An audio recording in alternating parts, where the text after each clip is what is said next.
What is up, guys? It's your boy Spooky Noodles back with another video. Been gone for a while, I know, and I keep disappearing, then reappearing, then disappearing, then reappearing. I apologize for that. Been going through a lot lately, so just trying to motor through though. Um, Currently going to group therapy. It's going well. Um, and yeah, I should be going back to work soon, so more money, more books maybe. No, I probably doubt that, but trying to get rid of books right now, but whatever. Anyways, we got 3 books. 2 come from a used bookstore called Liz's Books here in Fenton, Michigan. I live right down the street from it. Great place. And then another book is from Amazon from an author I know. I don't really know the other author too well. We're friends on Facebook, but not like close friends, I guess. I mean, we can be close friends, but I don't necessarily know the other person very well. But the other person is Megan Stockton, or the other person that I don't know is V.A. Allison. He's pretty cool, I think.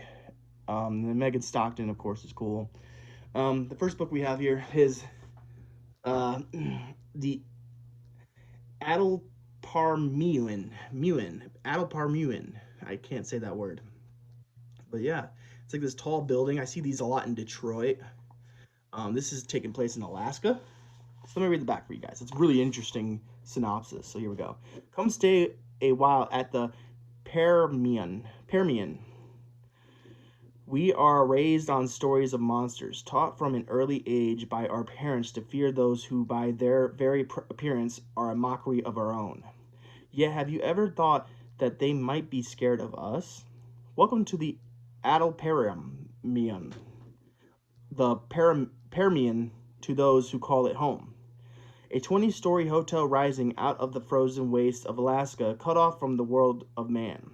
Within its rooms dwell all manner of cryptids: Sasquatch, Gorgon, Minotaur, werewolf, ghost, Nandy bear, goblins, jinn, satyr, a spider the size of a cow, and many more, all waiting to be discovered, all wanting to live in peace. So play nice and mind your manners. Each chapter or room number is a self-composed story concerning the resident who resides there. Yet each is a part of a larger mosaic of murder, death, and betrayal. Did not expect that when I bought this book. Bought this blindly, and I'm happy I did because, whew, it's like a cryptid jail basically. Pretty cool. Really excited to read this eventually, hopefully soon. Yeah, I want to reads that are set in Alaska, and boy, did I find one. Uh, yeah, it looks very interesting. Sounds very interesting, and Megan Stockton is a really good friend of mine. So, yeah. And V.A. Allison, I guess I want to read more about him too. So, yeah, I will put this over here for now. And the next book we have is from Liz's used bookstore, and that is Douglas Clegg's The Attraction. Now, I was just looking at some Douglas Clegg books while I was at the bookstore, and I was like, you know, I like Douglas Clegg. I got rid of a bunch of my books, and a lot of the books I got rid of were Douglas Clegg books. I kept, obviously, his coming-of-age story, Neverland, which has nothing to do with Michael Jackson. But I wanted to see if he, like, give him a second chance, kind of. I never read anything by him, but I'm very interested to read more by him. And after reading the synopsis of this book, I was, like, blown away. I was like, wow, this sounds really interesting. And, like, I could see it as an amazing short story, but this dude wrote a whole book. So, the book's called The Attraction. And I've seen 2 types of fictionalized versions of this concept. So, I don't remember, maybe it was Black Mirror. I don't really remember what the show was called, but there was this episode where this guy has a gas station in like the middle of like the desert, and this girl comes to visit. And when she gets there, she goes into this museum of oddities basically, and he has a story for each individual uh, object. Um, and they have these really, like, there's three brutal stories, and then they come, I think there's three or maybe two, and then they go to the last exhibit, and the last exhibit is like by far the worst of them all. And that's what I'm not gonna go too into it just in case you guys want to see it. Sorry, had to sneeze. But maybe I'll cut that out of the video. Probably not. I'm too lazy to cut anything out of the video these days. But that was one of them that I really liked, the concept of like an attraction in the middle of the desert that you're not supposed to fiddle around with, basically, or something like that along those lines, you know. That was one type of fictionalized concept of the story idea that this one proposes. And then the other one I saw was a Richard Lehman story in Dreadful Tales, which I'm still reading, by the way. I'm a big chunk into it, like 166 pages into that book.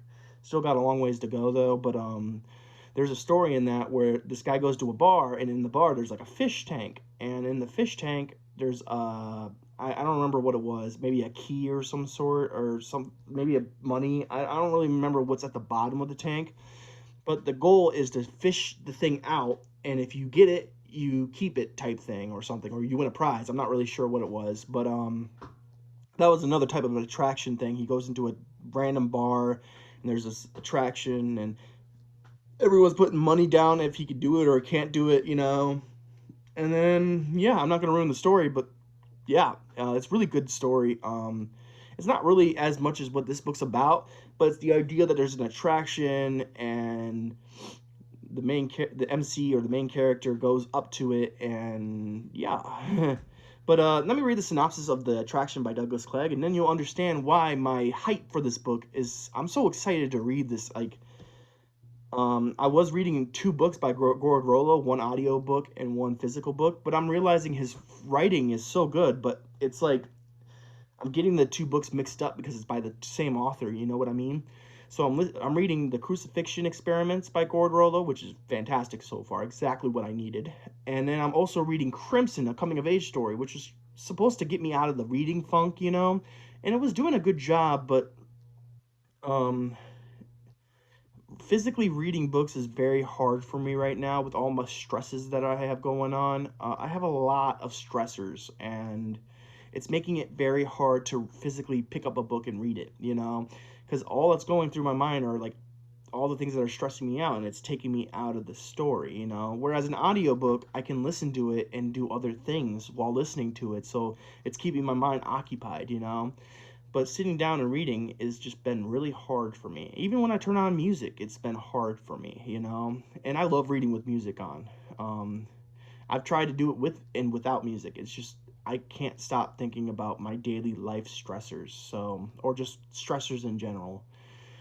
So that's why audiobooks have been. I'm kind of going on a tangent. I'm sorry, but let me read the synopsis for The Attraction by Douglas Clegg. Like I said, this more mirrors the Black Mirror episode. I think I was talking about. I think it was a Black Mirror episode where the girl goes into the gas station desert place, and it's like this museum of oddities, and the attractions there have stories. Like one story in the attraction is this guy, he can feel, like a doctor, he can feel what the patients feel, which makes it easier for him to diagnose it, because a patient can only explain so much to a doctor, but if the doctor got a better understanding, because he knows what everything could be, you know, if he felt that pain, he would be able to diagnose it. I hear my dogs barking downstairs. I hope I locked the door. But anyways, yeah, and then in the end of that little chapter story anthology type thing, the doctor ends up getting a high off of the pain other people went through. Very good episode. If that's a Black Mirror, it was a great episode. I remember Mom just randomly threw me in a random season of Black Mirror, and I think it might have been season 3, episode 1, maybe. I don't know, but very, very good. It was very good episode. I love anthology TV shows, you know, so I think I gotta watch more of the Black Mirror. But I remember I had trouble because like one of the first few episodes was about a like a governor or something that had to screw a pig. It was very hard for me to watch, and I don't think I finished it because I don't remember how it ends. So it was just very hard to watch, and I was like, "Is this Black Mirror? I don't know if I want anything a part of this," you know. But yeah, that one episode though with the gas station was really good. But anyways, Douglas Clegg, The Attraction. Let's finally talk about this book. So this is the synopsis. The signs all along the desert highway read, "Come see the mystery." But some mystery should remain buried forever. Charlie Goodrow, owner of the Breakdown Palace Gas and Sundries, tells anyone who stops for a fill-up about the mysterious attraction in back. It's a mummified remains of an ancient legendary flesh scraper whose job had been to scrape the flesh off the bone of human sacrifices. Ooh. When a car filled with teenagers gets a flat tire out in the middle of the Arizona heat, the kids figure they have time to check out the mystery. Behind curtains, in the glass case, lies a small, withered corpse with very long fingernails. Above it, tacked on the wall, is a sign: "Do not touch, do not feed." But it has to be a hoax, right? How could the kids know that feeding the mystery will be the worst mistake of their lives? How could they know that the flesh scraper is hungry for flesh? Bum, bum, bum. So, and also, this book includes a bonus novella called The Necromancer. I wonder if it's anything connected to this book. But, yeah, The Necromancer takes up a good, I want to say, let's see here. Let me see here. So there's like, oh, hold on. There's like 9 chapters of The Necromancer. That's crazy. Trying to see how much of this book is The Necromancer.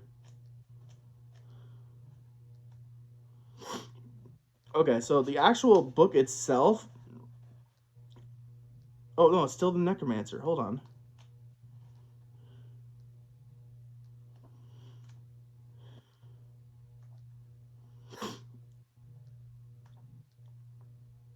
Okay, so the attraction actually is 176 pages long. That's much smaller than I thought it was.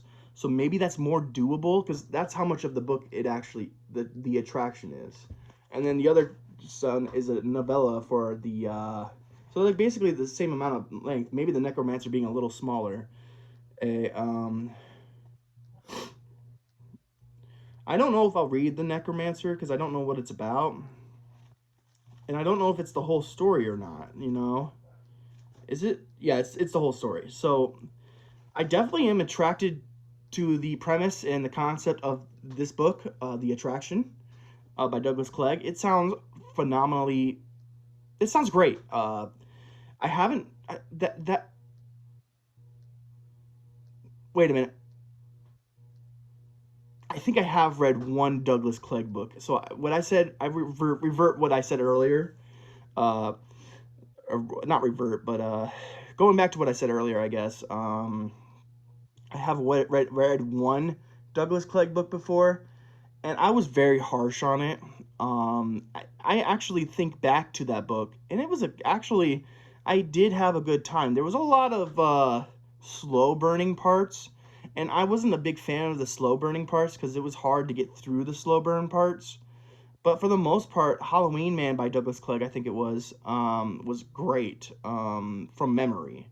I wasn't a big fan of it while reading it, um, but Douglas Clegg's writing was phenomenal. I did like his writing. It was just the story itself didn't really pull me in and necessarily, but it was good. It was a good story nevertheless. This one, like that one, I read because I thought I would have to do more with Halloween, I guess. But this one sounds a lot of fun. You know, this one's it. I mean, now that I know it's 176 pages long, that makes it better for me, actually. Most people would probably be like, oh, the whole book isn't one book, you know? And most people probably wouldn't have liked that. But I don't know. That really makes me want to actually read it because knowing that it's shorter than I thought it was means I can get through it faster and enjoy it more, if you will.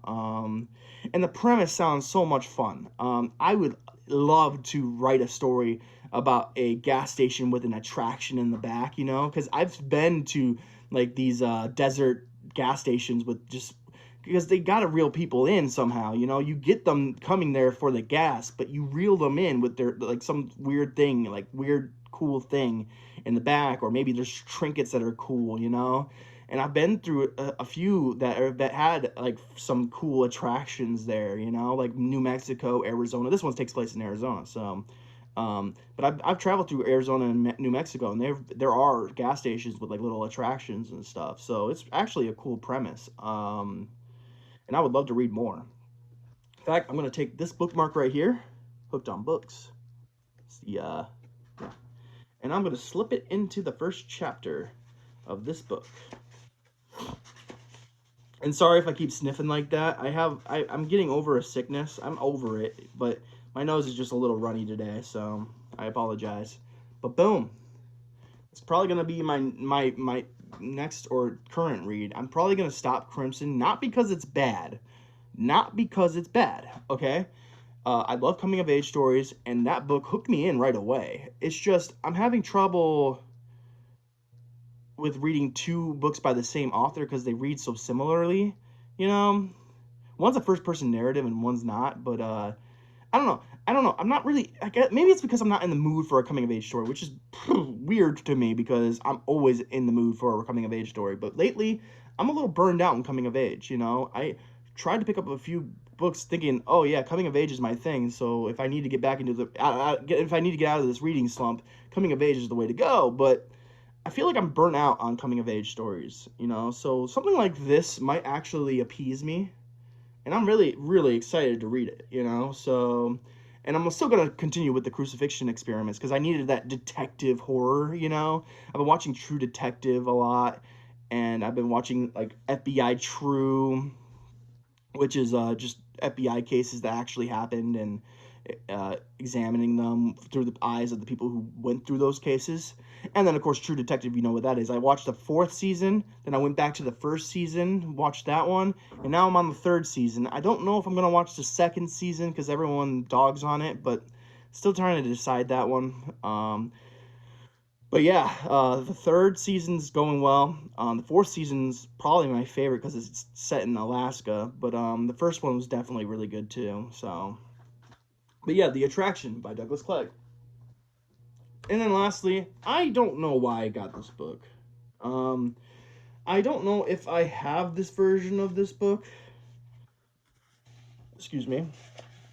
But the original I have, which is actually by like it's Dean Koontz is the voice of the night. I have the version where he writes under the pen name Brian Coffey, and it's still the voice of the night, but it's not as big as this book. Actually, if you give me 1 second, I might be able to go find. I actually see it right now. It's so much smaller. It's like this much of this book. And I don't know if this book has like anything at the end where it's like something different. Maybe they expanded on it. The font might be different, you know. The chapter headings are different, so just the other one's more compact, and this one probably has a little bit more added, like more editing, you know, going like more editorial stuff. So I don't know why this book ended up so much bigger than the other one, but it's the same story, I believe. Um, this book is fantastic. I actually thought about sending this to somebody, a friend of mine. I don't know if they've even read it yet, but this is a fantastic coming of age story. And I'm not a big Dean Koontz guy. I'm not. Mostly because I haven't really read much by him other than The Voice of the Night, which was amazing. But I hear so many negative things about Dean Koontz, and I think it just seeped into my head that maybe I won't like him, you know?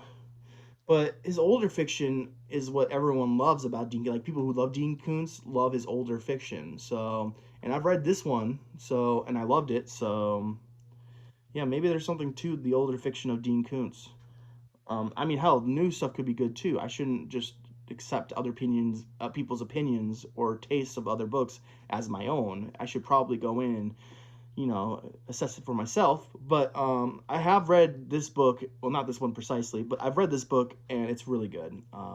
It's a coming of age story between two boys. One's a bad influence. The other one is just a kid trying to have a friend, and I totally understand the position of the one boy. I've been in that position where you just want friends and you'll do anything to keep the friends you have. So I really like the premise of this book. It's very simple story, but still it was written well and the execution was great. So great book.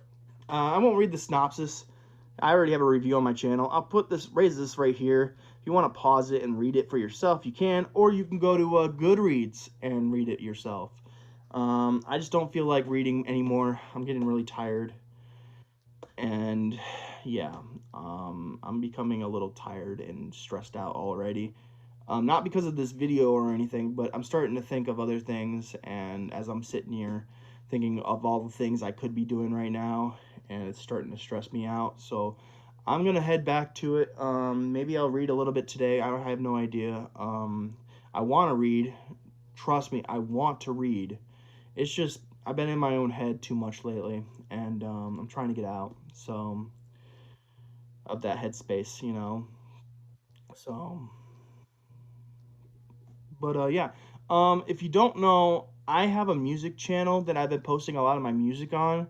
I'll leave a link to it in the description, maybe, if I remember to do it, or maybe even in the comments or something. I don't know, but I'll try to do something in order for you guys to find it. But my music channel is Nobody Raps. Like, if you type in Nobody Raps with zeros instead of O's, you'll find my music channel.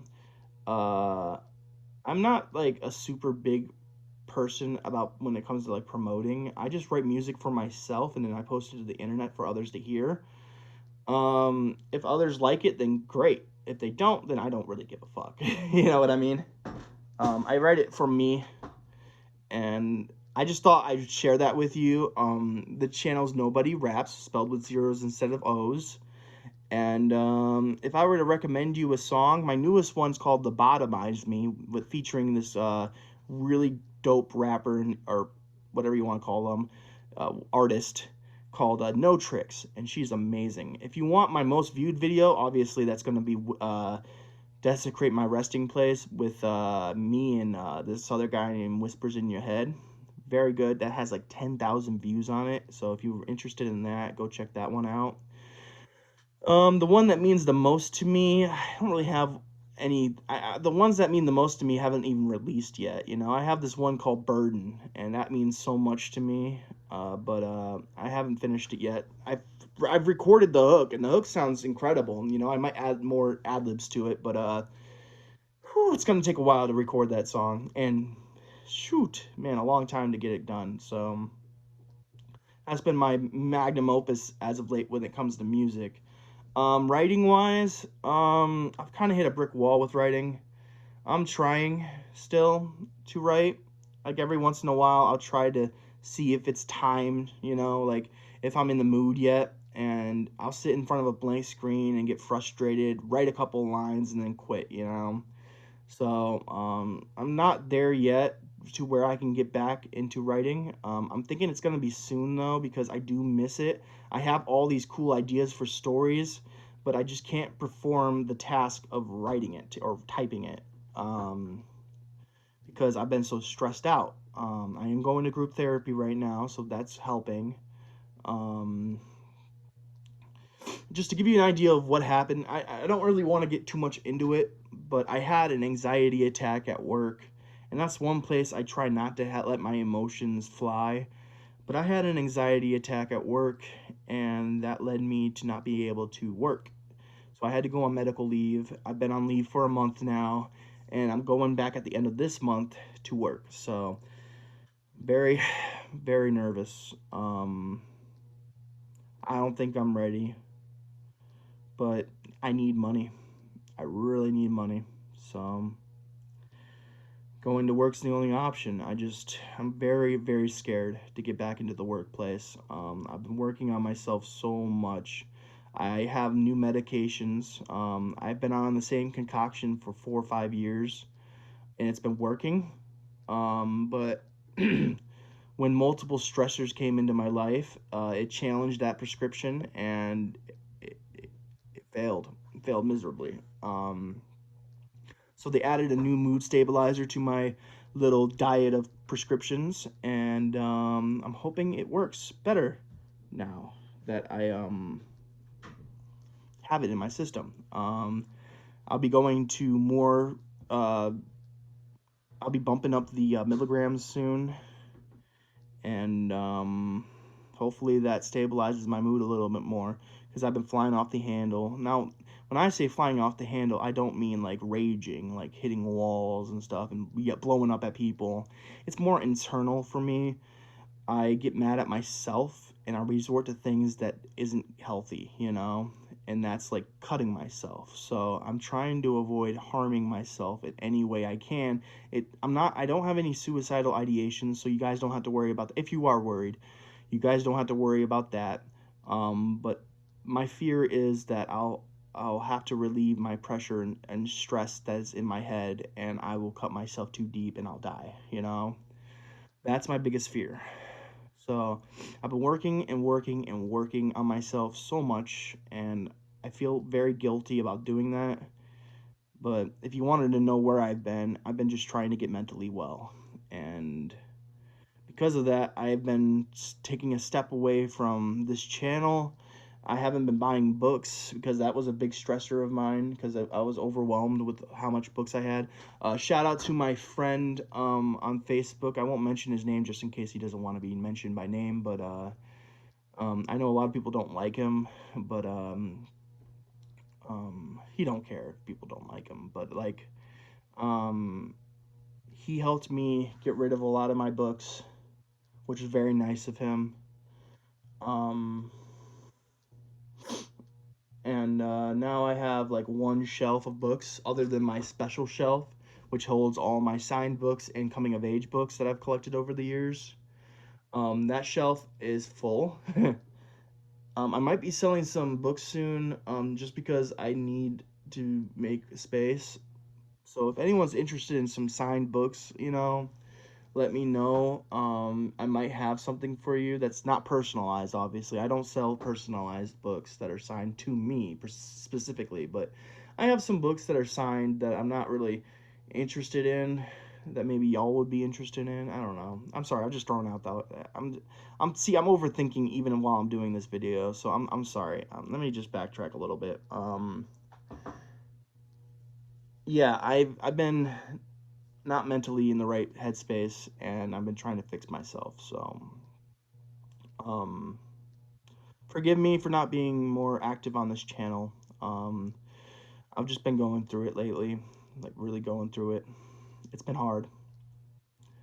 Um, but you know, I feel like I'm only myself when I'm high. You know, it's not fun. I often don't feel like I wouldn't say I feel like this isn't real per se, but I feel like I've been in the back seat of my brain, and I've been on autopilot for so long. So I'm hoping I can get back to myself soon. I do miss making YouTube videos. I have so many reviews to do, you know, and that stresses me out in itself too. But that's not like a unhealthy stressor right there.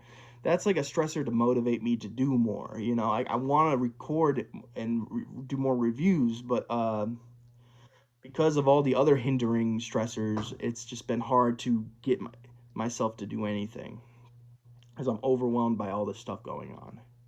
So, but I'm going too much in a tangent. Stop talking about books for like 10 minutes now, so I think it's time to end the video. I hope you guys are having a great day. I really hope you do understand why I've been gone for so long. It's been tough, very tough. On me, the family, the dogs, which is family, I guess.